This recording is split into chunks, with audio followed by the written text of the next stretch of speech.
Então, iniciando a nossa aula de hoje, só para a gente poder verificar se alguém está com alguma necessidade com relação à aula que nós ministramos na semana passada, onde nós falamos sobre o circuito das entradas. Alguém chegou a anotar alguma dúvida? Alguém necessita de algum esclarecimento adicional àqueles que nós já fornecemos? Ou podemos continuar e agora vamos falar do circuito das saídas? O senhor pode continuar, professor. Beleza, eu estou compartilhando a minha tela. Precisaria só da confirmação de que vocês estão visualizando o circuito das saídas. Está visível. Confirmado, mestre. Ótimo, então vamos lá, né? Vamos lá, vamos ao circuito das saídas, né? Então, o circuito das saídas, só para a gente relembrar um pouquinho o que nós falamos lá na aula número 2, né, que foi uma aula muito importante, e na aula número 3, que nós falamos sobre a parte de memórias.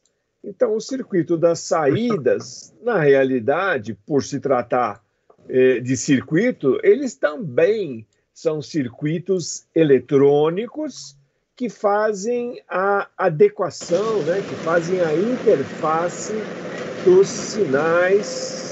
Passando um ônibus aí.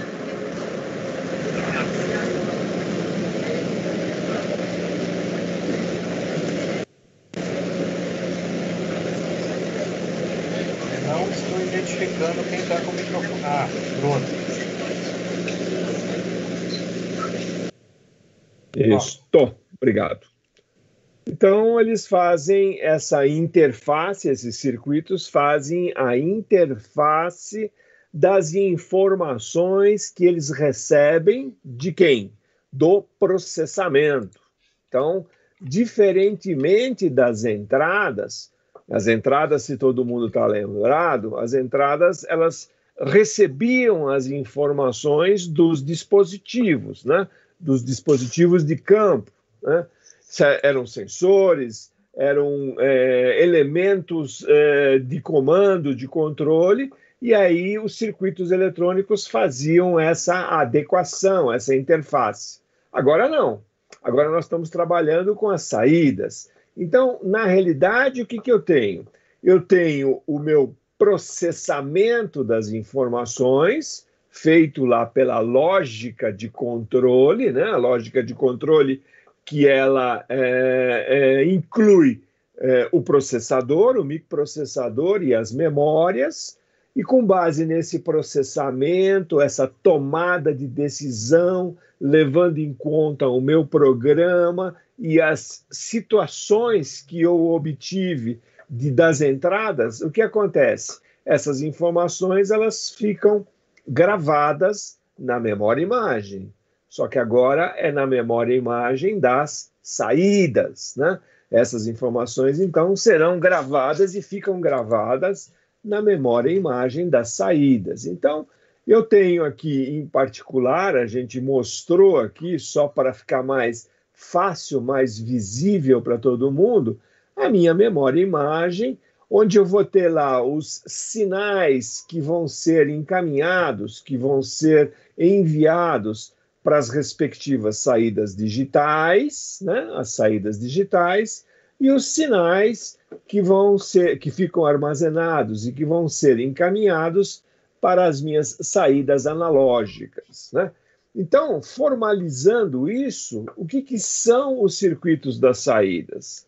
Então, olha lá, são circuitos eletrônicos que recebem informações do processamento do CLP, né? Do processamento do CLP. Ou seja, esse processamento do CLP é que vai ser responsável por gravar as informações lá na memória-imagem das saídas. Quais informações? As informações que foram tomadas, as decisões que foram tomadas junto ao processamento. Informações essa, como a gente já sabe, né? A gente já explorou isso daí em aulas anteriores. Essas informações são informações digitais, né? Níveis lógicos, nível lógico baixo, nível lógico alto, né? Consequentemente, 0 ou 1. Então, eu vou ter lá na memória imagem tudo isso gravado em zeros e uns, que traduzem essas tomadas de decisões. Então, olha lá, recebe informações do processamento através da memória imagem das saídas, que a gente aqui chama de MIS, né? Memória imagem das saídas. E as transferem para o equipamento, para a máquina ou para o processo que está sob controle. Então, essas informações são transferidas para os módulos de saída. Aqui nós estamos representando o módulo de saída digital, aqui no lado esquerdo, módulo de saída analógica aqui do lado direito, justamente para evidenciar isso. E a setinha aqui sendo encaminhada desde a memória imagem até o módulo em si, né? Então, de forma resumida, adequam, fazem a adequação, fazem o ajuste, fazem essa equivalência elétrica, né, dos sinais vindos do microprocessador para que possamos atuar nos circuitos controlados. Quais são esses circuitos controlados, então? Circuitos como aqueles que contêm lâmpadas, sirenes, buzinas, bobinas de contatores, né? Ou seja, eu vou utilizar, por exemplo, contator para energizar motores trifásicos. Claro que eu não vou energizar os contatos, nada disso. Eu vou energizar a bobina do meu contator. Eu vou energizar ou desenergizar a bobina do meu contator, né? Então, por isso que aparece aqui bobina de contatores, bobinas de válvulas solenoides, né? Bobinas de válvulas solenoides, a mesma coisa. Bobinas de relés, assim, de uma forma genérica, né?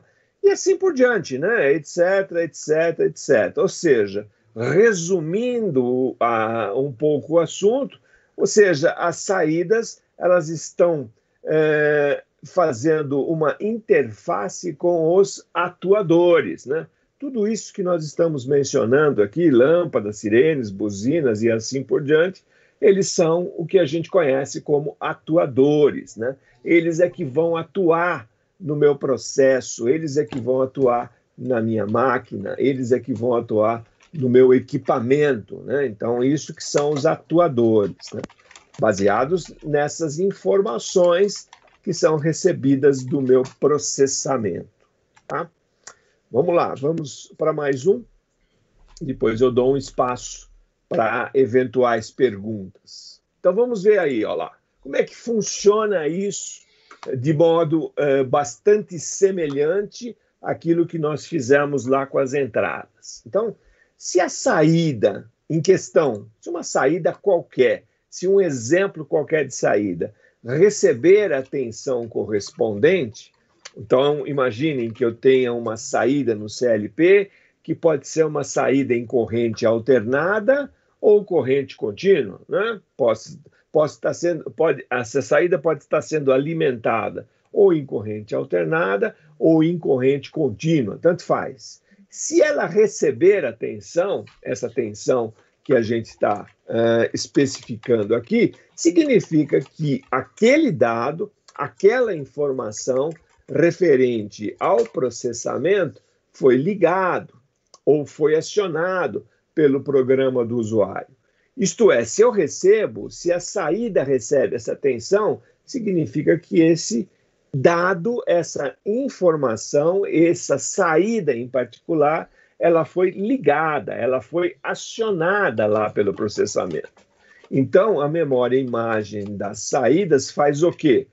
Transfere nível lógico 1, ou seja, nível lógico alto, né? Nível lógico 1, para o correspondente circuito. Vamos ver como é que isso funciona de uma forma geral. Está aqui a nossa memória imagem das saídas, né?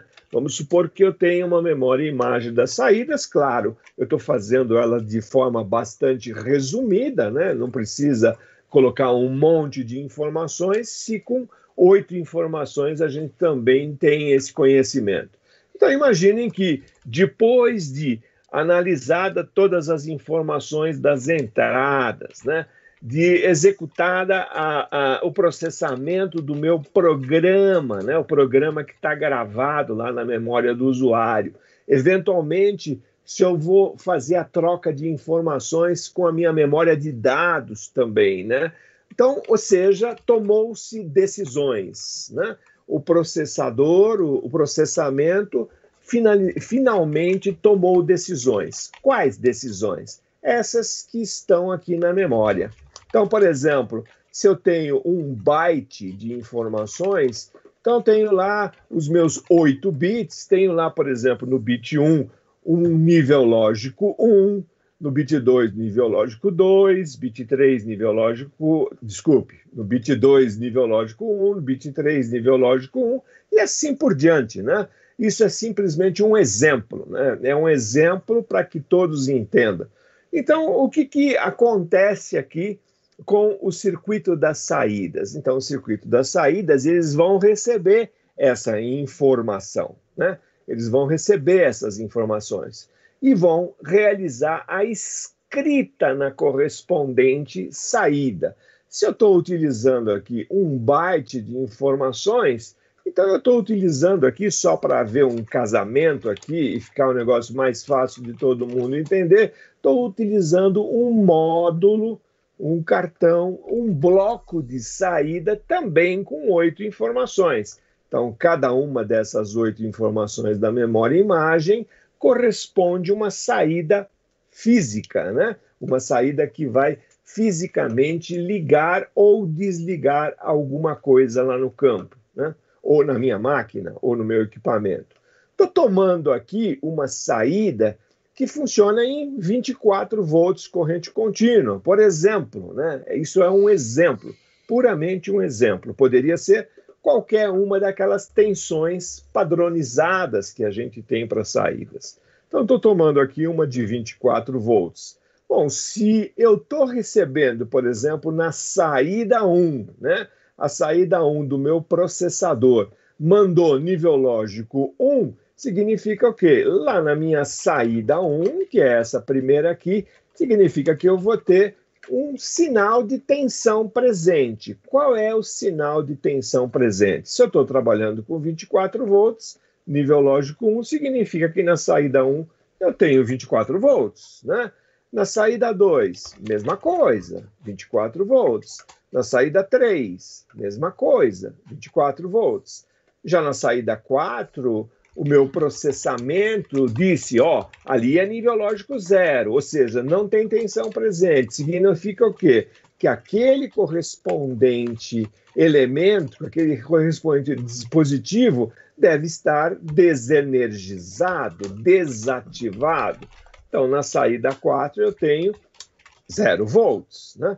Então, e assim por diante. Cada uma das minhas saídas, elas estão energizadas ou não, conforme o posicionamento da minha memória imagem das saídas. De tal forma que, se, por exemplo, na saída 1, eu tiver uma lâmpada, um LED, né, uma sinalização qualquer, significa que nesse instante o meu LED, a minha sinalização está energizada, né? Vai estar acesa, né? O LED ou a lâmpada. Na saída 2, vamos supor que eu tenha a bobina de um contator que alimenta um motor. Nessa situação, neste caso, nesse instante, a saída 2 está energizada. A bobina do contator está energizada.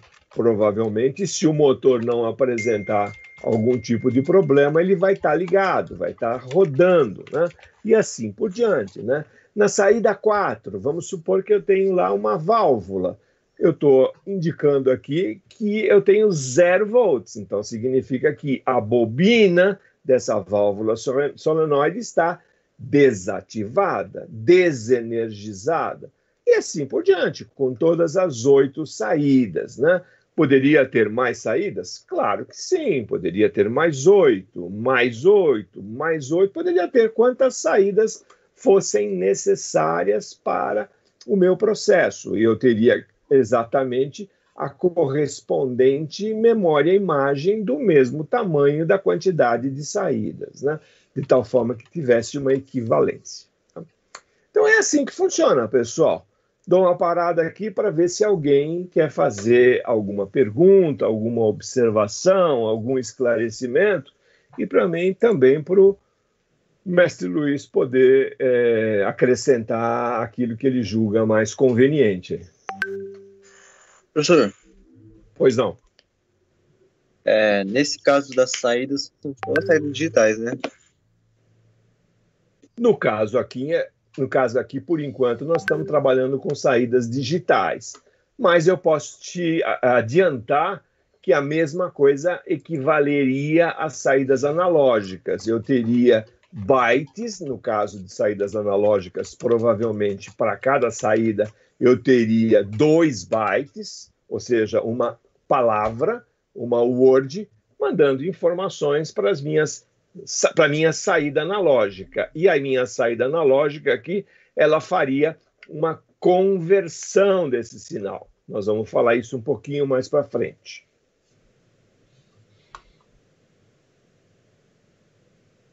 Tudo bem? Nenhum Entendi. comentário escrito aqui, mestre. Por enquanto, seguimos o jogo. Seguimos o jogo, então. Excelente. Então tá aqui, ó. Já nós temos aqui o nosso slide que fala um pouquinho das nossas saídas analógicas, né? Da mesma forma que nós tivemos lá as nossas as nossas entradas analógicas, nós temos aqui as saídas analógicas, né? Então, olha lá, as saídas analógicas também seguem o mesmo princípio das entradas analógicas, mas fazem o contrário, ou seja, a CPU, né, a unidade central de processamento, que ela é a responsável pelo processamento, né, fornece uma palavra com um certo número de bits, né, um certo número de bits. Este número influi na precisão do sinal de saída. E esse número é que é convertido agora por um conversor DA, ou seja, um conversor digital analógico, né? Um conversor digital analógico. Lá nas entradas, a gente tinha um conversor analógico digital. Aqui nas saídas, as saídas do CLP, elas vêm com um conversor DA, ou seja, um conversor digital analógico. E esse conversor digital analógico segue, em princípio, a mesma filosofia que nós tivemos no caso das entradas, ou seja, eu preciso determinar, eu preciso selecionar junto ao fabricante, né, ou escolher o fabricante que se adapta melhor à minha necessidade e escolher o número de bits que me interessa, o número de bits que é necessário para que o meu sinal analógico, no caso a saída, ele tenha uma precisão boa. A gente viu lá atrás, viu nas entradas, que a precisão ou resolução do sinal está associado diretamente com o número de bits que eu estou trabalhando, né? Então, se eu trabalhar, por exemplo, com 8 bits, com 10 bits, com 12 bits, com 16, com 32, com 64 bits, essa quantidade de bits, ela vai, conforme ela vai aumentando, vai melhorando a minha precisão, né? Vai otimizando e melhorando. Otimizando talvez não fosse o termo correto, mas vai melhorando a minha precisão. O que é mais ou menos comum no mercado hoje em dia é encontrar conversores para saídas analógicas com 16 bits, né? Eventualmente, algum fabricante pode fornecer também, sem grande dor de cabeça, 32 bits, né? 32 bits, ou seja, para cada sinal que você recebe, ou melhor dizendo, para cada informação que você tem que passar para a sua saída, você traduz isso em um número de bits, né? Então, a nossa memória-imagem, ela vai refletir, a memória-imagem das saídas, ela vai refletir exatamente isso. Quantos sinais de saídas analógicos eu preciso?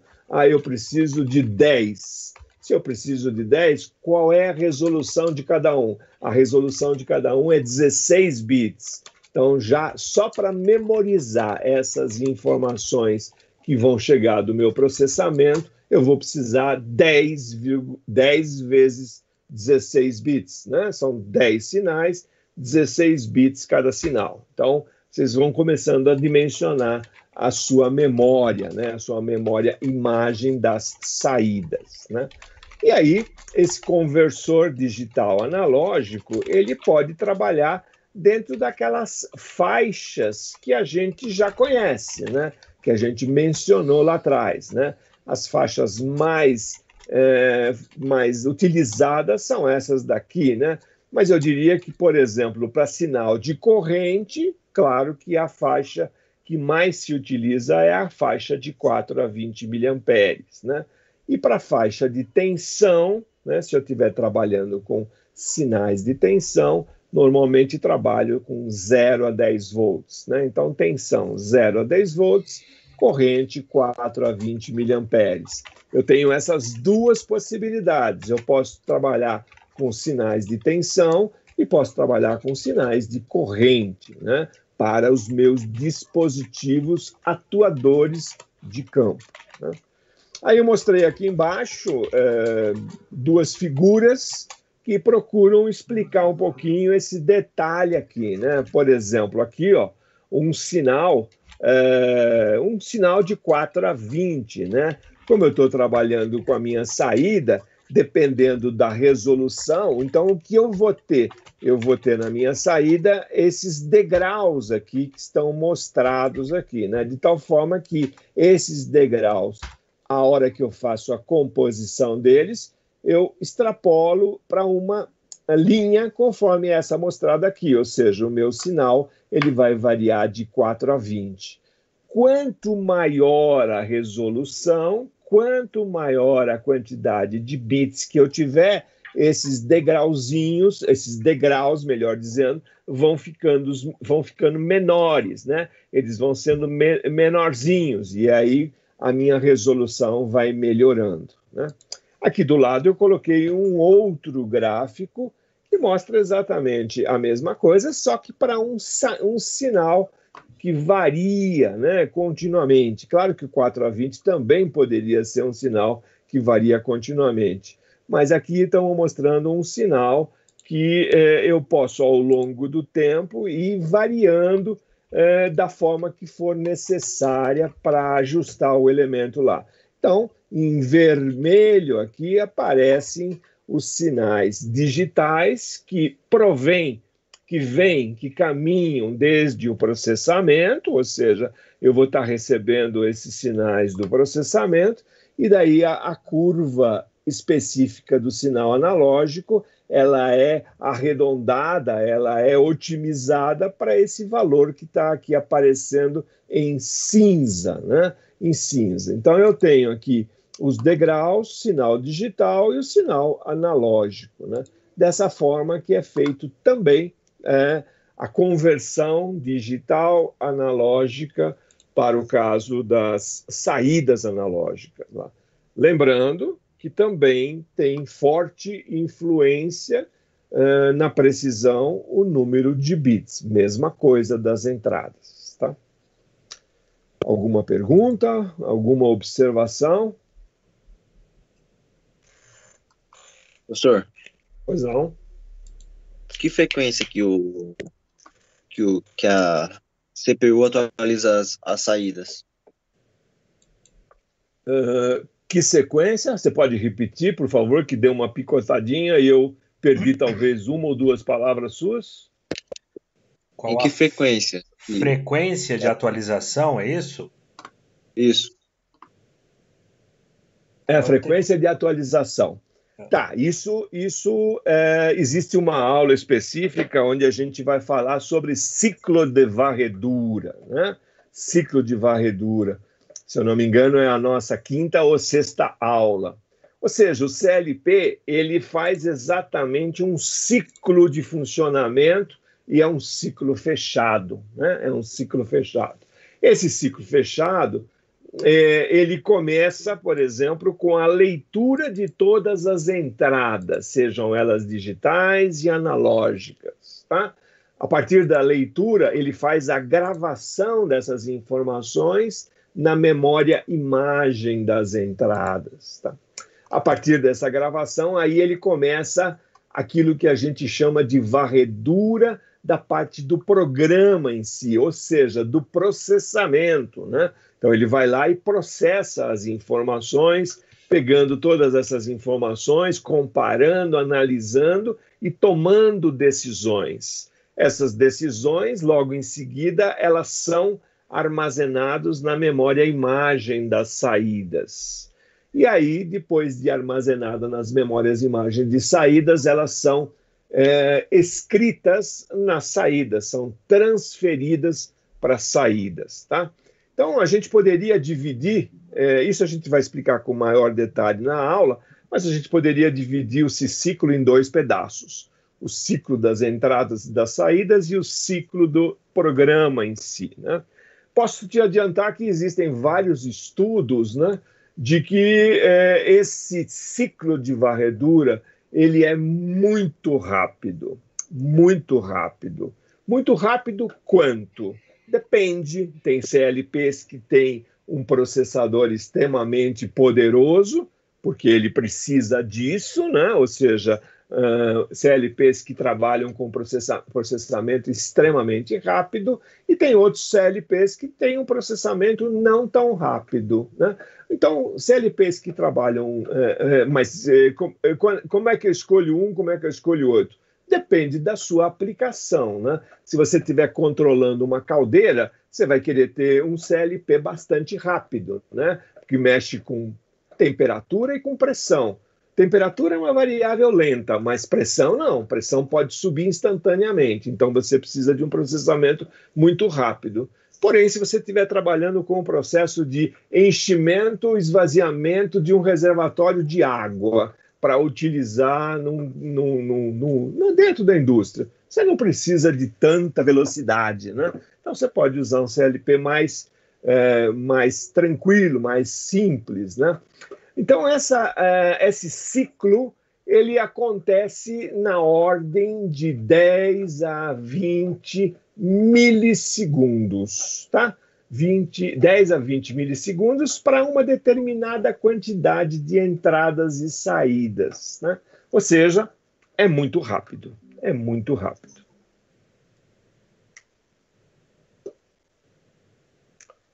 Tudo bem? Certo, entendi.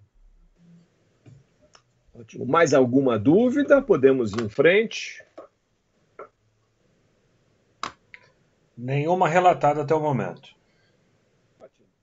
Vamos agora falar dos circuitos das saídas, ou seja, as conexões, né? As conexões, como é que eu me preocupo com as minhas saídas, né? No caso aqui de saída, as conexões são muito simples, né? E vamos falar em primeiro lugar das saídas a TRIAC, né?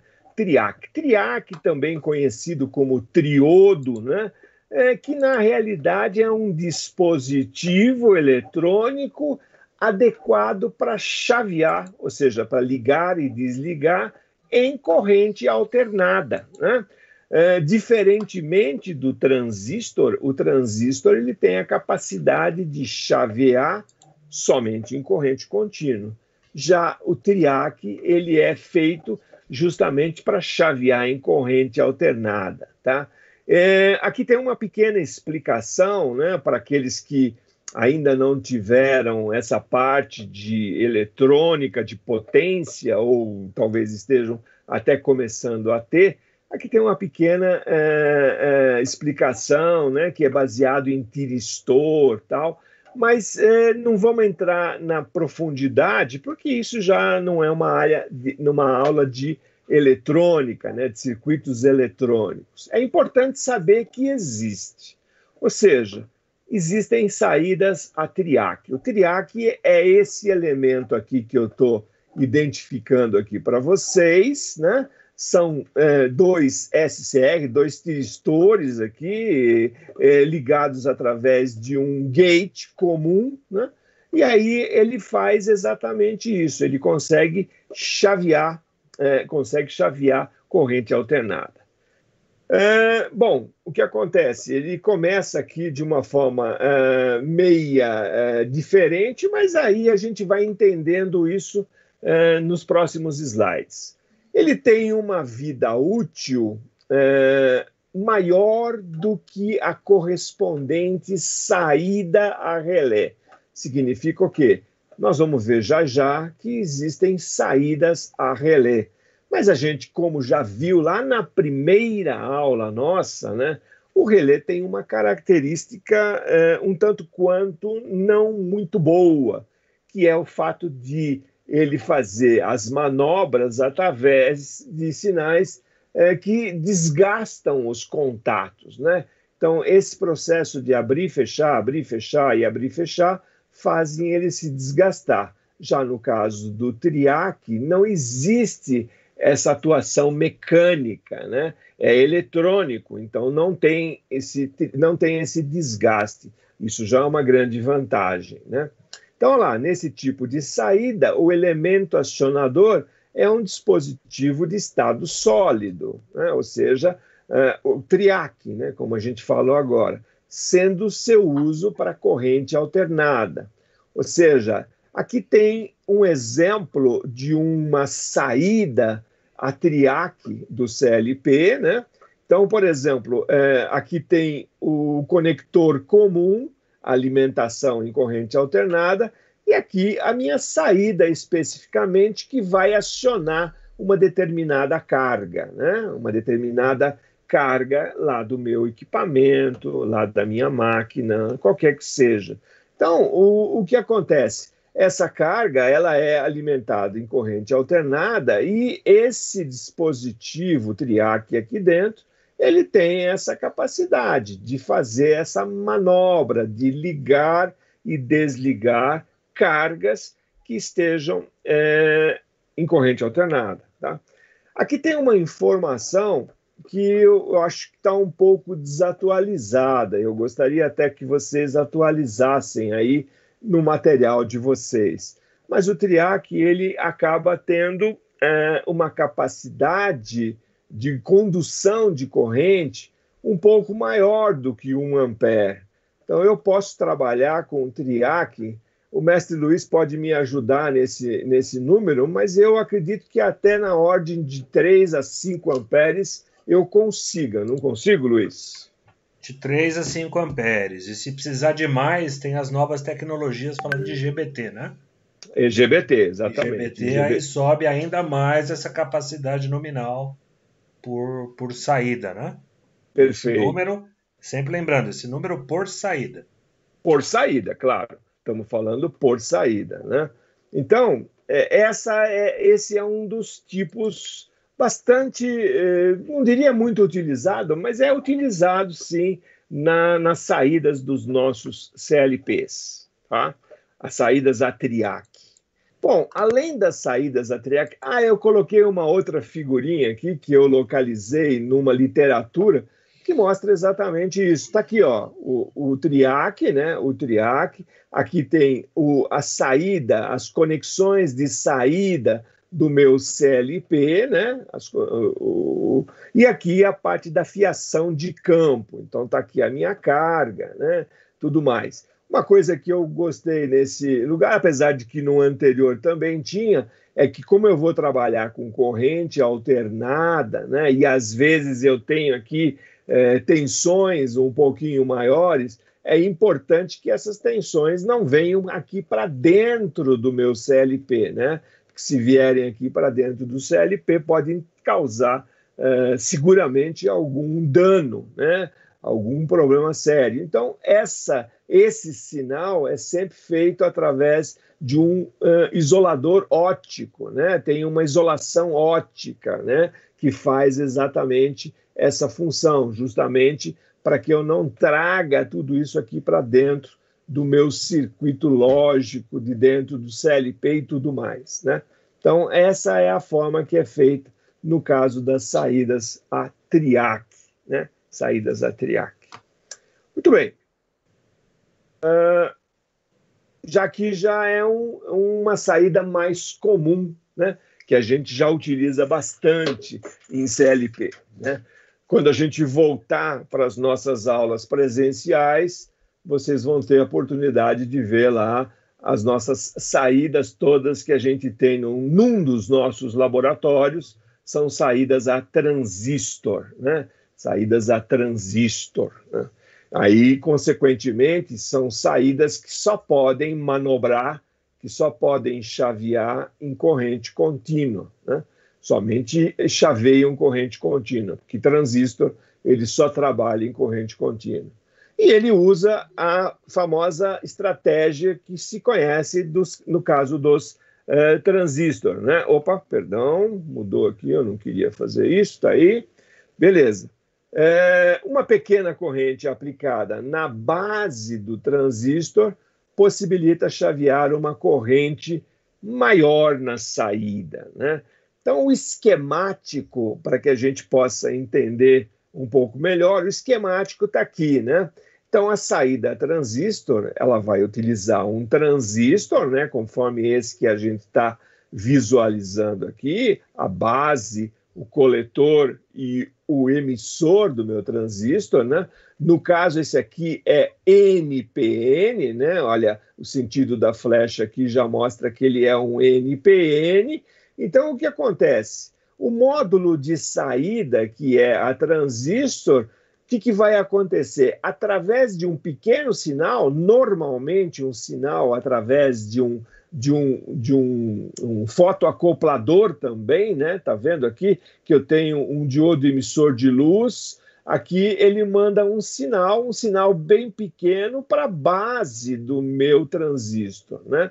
A base do meu transistor. E ao receber esse sinal, esse transistor vai chavear, e ao chavear ele vai ligar ou, em outro caso, desligar quem? O meu atuador, né? O meu atuador que está aqui no campo, né? Então, o meu atuador aqui, que pode ser um LED, pode ser uma sirene, pode ser uma buzina, pode ser uma bobina de contator e assim por diante, tá? E a respectiva fonte, que precisa ser em corrente contínua.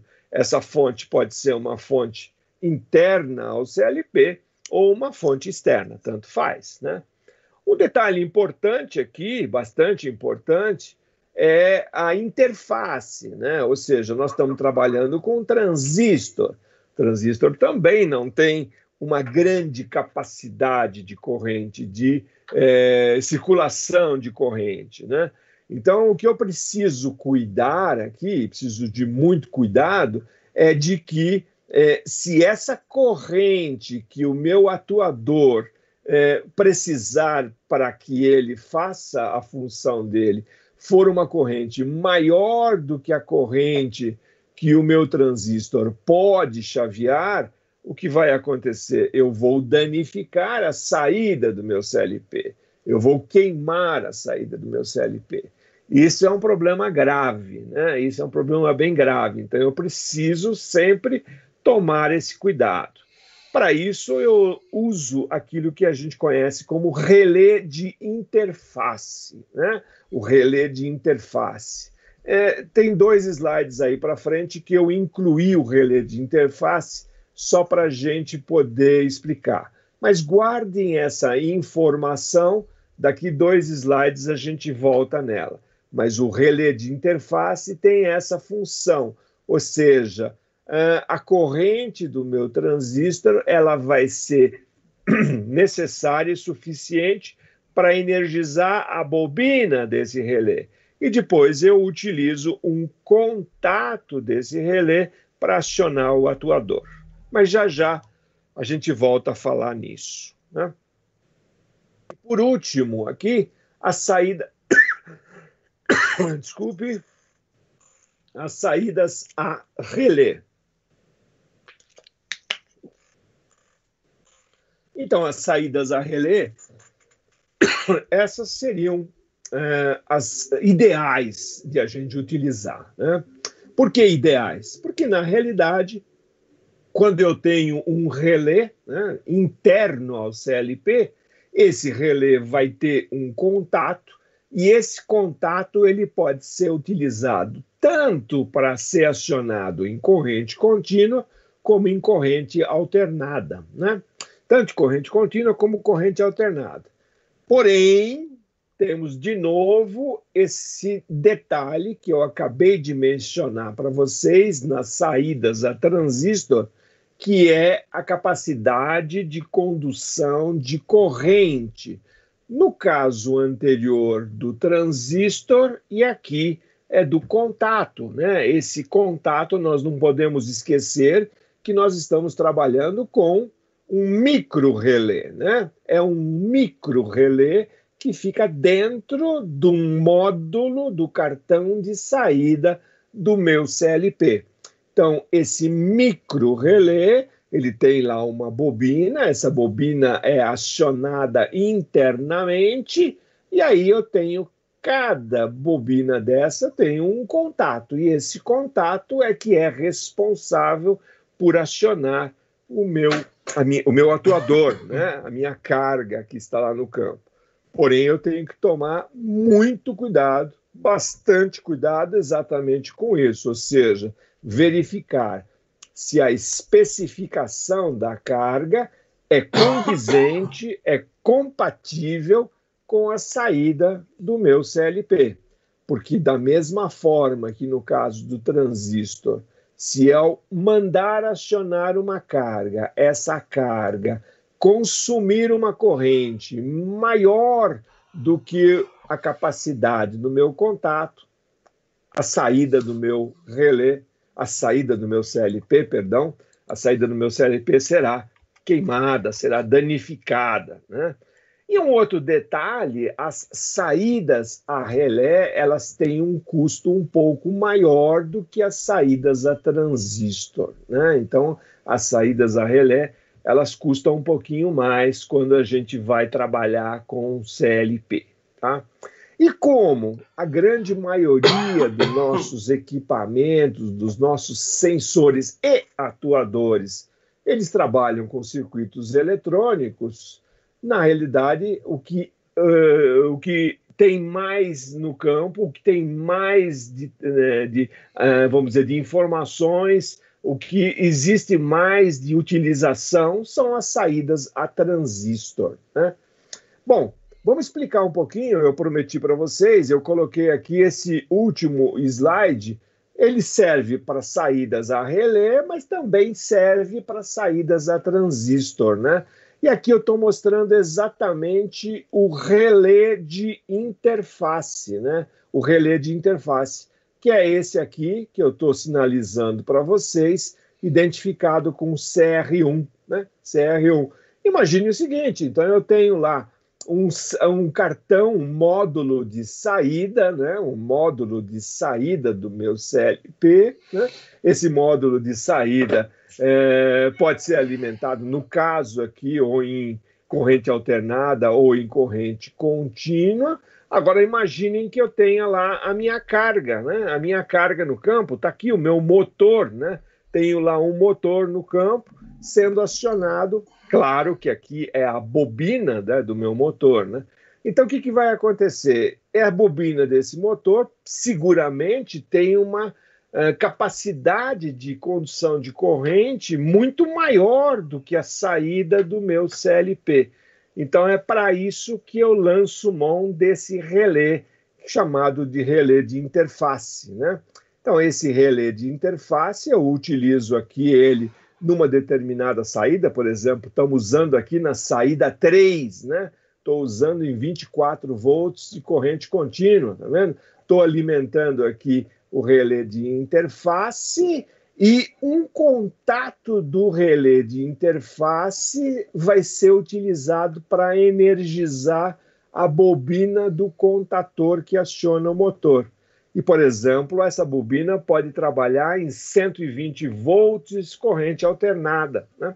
E aí eu utilizo dessa forma, ou seja, o relé de interface, tanto no caso de saídas a relé, como no caso de saídas a transistor, eles são muito importantes para preservar a saúde das saídas do CLP, né? Se eu tiver, por acaso, não tomar a devida atenção com relação à capacidade de condução de corrente da minha carga, então o relé de interface vai acabar me salvando aqui, né? Nessa figura ainda aparece mais uma saída que vai alimentar uma lâmpada de sinalização, né? Uma lâmpada aqui em 24 volts, sei lá, para fazer qualquer que seja a função. Mas eu queria chamar bem a atenção, tanto no caso de saídas a relé, como no caso de saídas a transistor, para esses relés de interface, né? Esses relés de interface são extremamente importantes, tá? Extremamente importantes justamente por causa disso. Era isso aí, pessoal. Aqui acaba e vamos ver agora as nossas dúvidas, as nossas questões, as nossas observações. E, por favor, para o mestre Luiz aí, o que ele quiser complementar, fique à vontade. Eu acho que é só questionar novamente aí para ver se mais ninguém tem alguma dúvida referente ao potencial elétrico das interfaces, né? Para que não haja aí o mesmo tipo de questionamento que a gente teve na primeira aula. Uhum. Ficou claro, pessoal, essa parte da padronização, tanto das saídas digitais como as analógicas? Ficou.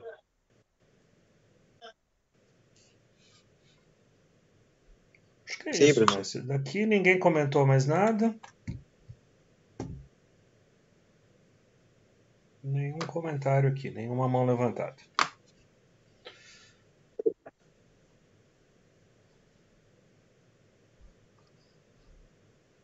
Professor, Pois não, pode falar. eu tenho uma dúvida, mas não é relacionado à matéria em si. É sobre as atividades. Se o senhor, se o senhor dá algum tipo de devolutiva.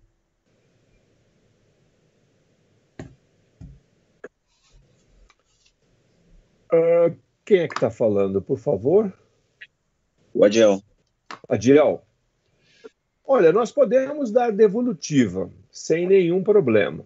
Só que acontece o seguinte, Adiel, conforme a gente já disse aí algumas vezes, essa é a nossa quarta aula, isso que a gente propõe para vocês é um estudo dirigido, né? Um estudo dirigido. Então, na realidade, esse estudo dirigido, ele foi preparado em cima do nosso material e da nossa aula, tá? As perguntas que são feitas no estudo dirigido, elas não são perguntas que requerem uma consulta lá à Universidade de Oxford. Ela só precisa que você leia o nosso material, que você assista a nossa aula. Ou seja, a devolutiva que a gente pode fazer é no seguinte sentido: o Adiel leu o nosso material, hein? Apesar de que isso não é nada mais do que a obrigação, né? O Adiel, ele assistiu a nossa aula. Também acho que não é nada mais do que obrigação. Então, a devolutiva, ela, no meu ponto de vista, claro que a gente aqui é extremamente democrático, né? Mais do que o Brasil, muito mais. Então, na realidade, o que o mestre Luiz pensa, diferente de mim, ele tem toda a liberdade de externar. E eu também, assim como ele, eu também tenho, e isso é um acordo que a gente tem há mais de 10 anos, tá? Então, eu penso da seguinte forma: a devolutiva, nesse caso, é inconsequente. Ou seja, só preciso que você leia o material. Se ao corrigir, observar que as suas respostas são totalmente inconsistentes, que devolutiva a gente vai te dar? Você não leu o nosso material, você não assistiu a nossa aula, ou seja, você não é um aluno. Em alguns poucos casos, né, Farcas, a gente vislumbra aí umas respostas que a gente até se questiona de onde que o indivíduo tirou isso. Normalmente, tá, os que requisitam esse tipo de devolutivo, tá, e sendo bem sincero, tá, Ediel, tem um pessoal que começa a achar que a coisa está fácil demais, ou que já tem alguma experiência de campo e começa a escrever algumas bobagens lá no conteúdo que não condizem com o tipo de orientação que a gente está dando. Então, quando a coisa desatina realmente, a gente vai assertivo na resposta. Tá? E sempre esse tipo de comentário a gente vai fazer o seguinte: ó, pessoal, vocês têm que tomar cuidado, porque isso daqui assim, assim, assado, quer dizer isso, isso, isso.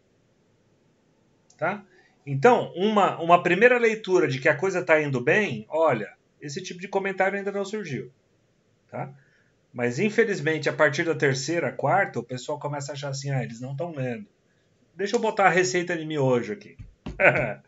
Aí o negócio começa a ficar um pouquinho mais sério. Tá?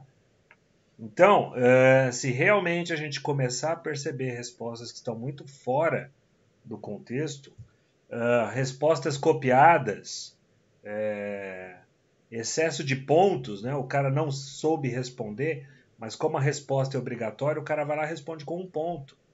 Né? Vocês têm que lembrar o seguinte: isso é material avaliativo também. Tá? Começa a aparecer respostas desse tipo, o valor desse questionário já não tem mais o mesmo. Né? Lembrem-se, vocês estão sendo bonificados para estudar. A leitura desses questionários é essa. Tá? A gente está dando pontuação para vocês estudarem. Por isso, inclusive, né, vou frisar de novo, existe uma avaliação. Ah, professor, mas eu fiz todas as atividades, fui mal na avaliação, você me reprovou. Sim, porque as suas atividades eram de estudo. Como é que você pode ter estudado tudo corretamente e ter ido mal na avaliação? Tem alguma coisa de errado. Ou você não estudou corretamente, ou não estudou como deveria. Né? Você concorda que uma coisa não orna com a outra? Não dá para a gente fechar os olhos referente a isso. Eu estaria sendo injusto com quem fez todas as atividades, estudou e foi bem na prova. Eu não posso ser injusto com o pessoal que está realmente, né, se desempenhando quanto a isso.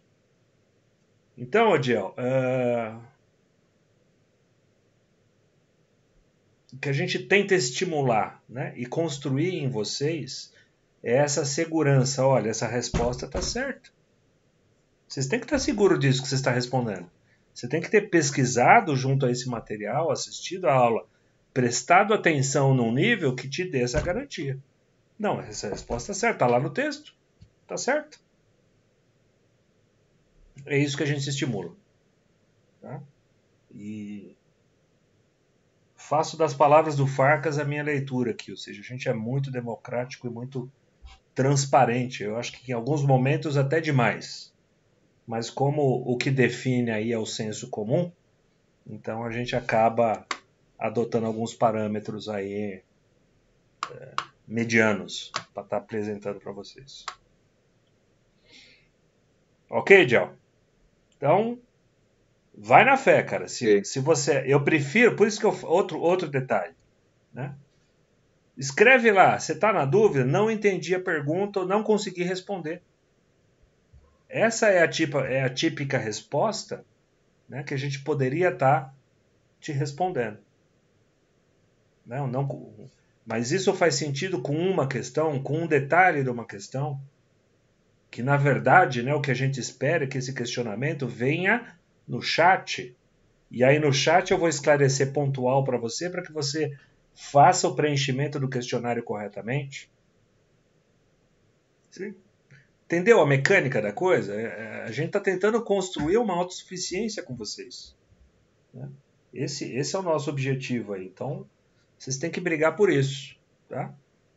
Então, se em algum momento você escrever alguma questão no chat e a gente não te responder, aí você pode brigar com a gente direto. Seja certeiro. Certo, mestre? Certíssimo, certíssimo. Eu só gostaria de falar mais uma coisinha só, porque já estamos na 4ª aula e o que a gente mais deseja, né, esse é o maior desejo nosso, é de que a gente abra o nosso chat e tenha alguém lá falando o seguinte: olha, essa questão que você colocou aqui, ela não está clara por causa disso, por causa daquilo lá. Isso a gente não recebe, isso a gente não recebeu até hoje. O que a gente recebe é o seguinte: eu tentei mandar o formulário, mas aí deu um erro, eu não consegui entender, mandei de novo, tem gente que manda 3 vezes a mesma resposta, né? Então, eu acho que a gente tá, vamos dizer, rodando a roda um pouco ao contrário. O que a gente gostaria é que vocês evoluíssem no conhecimento da disciplina, né? Ou seja, o fato de você ter dificuldade com a ferramenta, todos nós temos, tá? Todos nós temos. Pode ter certeza que nós também temos. Mas eu gostaria de esclarecer as dúvidas de vocês com relação ao conteúdo da disciplina. Já na até agora, a 4ª aula, eu não recebi nenhum comentário sobre esclarecimentos no chat. Só desse tipo. Porque será que você recebeu o meu formulário, né? Será que chegou o meu formulário aí e tal? Putz, tudo bem. Né? Vamos olhar se chegou. Mas o nosso grande objetivo é outro, né? Outro, bem maior, né? Bem maior. Mas beleza, é isso aí. É só um complemento. Estou finalizando a gravação aqui, acabei esquecendo. Finalizar para poder subir no arquivo.